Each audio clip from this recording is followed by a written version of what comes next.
коли 8 числа, тобто вчора, Зеленський врешті змінив Валерія Залужного на Олександра Сирського на посаді командувача Збройними силами в рамках широкої реорганізації. Це було так, як пишуть журналісти, ніби відбулося щось доленосне.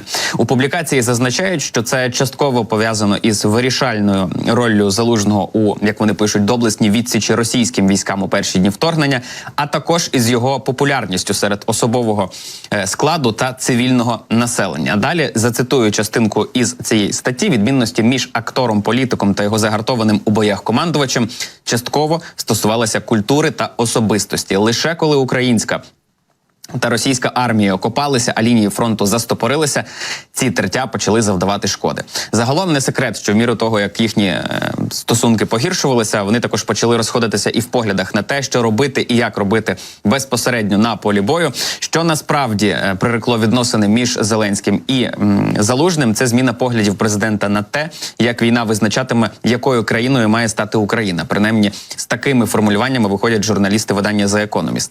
Зазначають, що Зеленський та його адміністрація покладали на Залужного відповідальність за минулорічний невдалий контрнаступ 2023 року. І ми, зрештою, бачили ці повідомлення про невдалий український контрнаступ у багатьох світових ЗМІ величезного масштабу. The Economist теж про це писали величезні свої матеріали.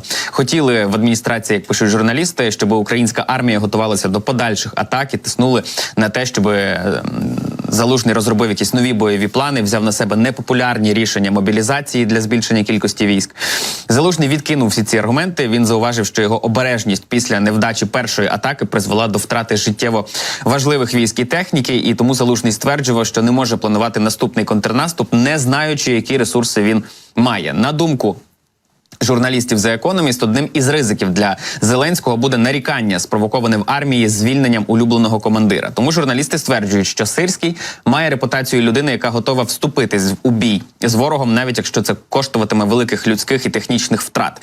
І констатують, що він є суперечливою фігурою, це цитата, яка викликає суперечливу реакцію серед офіцерів. Одні вихваляють його професіоналізм, а інші кажуть, що він залякує своїх підлеглих. Він менш схильний ставити під сумнів пріоритети президента, і обійнявши найвищу посаду, він повинен буде пом'якшити свій стиль командування і навчитися говорити правду владі. При цьому журналісти зазначають, що оскільки Залужний був героєм України, його звільнення матиме і політичні наслідки у всій цій історії. Найважливіше питання, про яке йдеться в публікації, полягає у тому, чи зможе Зеленський скористатися відставкою Залужного, щоб переорієнтувати своє бачення війни.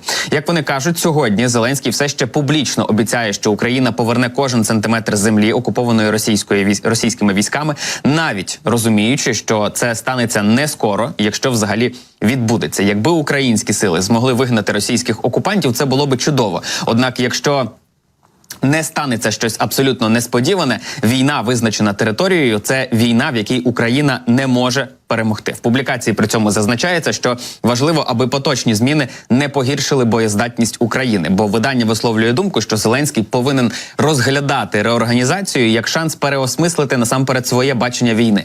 І це, зрештою, те, що ми бачили після зміни командувача, про те, що Україна має перед собою в рамках цієї реорганізації повну зміну, в тому числі і стратегії, мобілізації, підходів до війни. Ми про це теж сьогодні ще будемо говорити.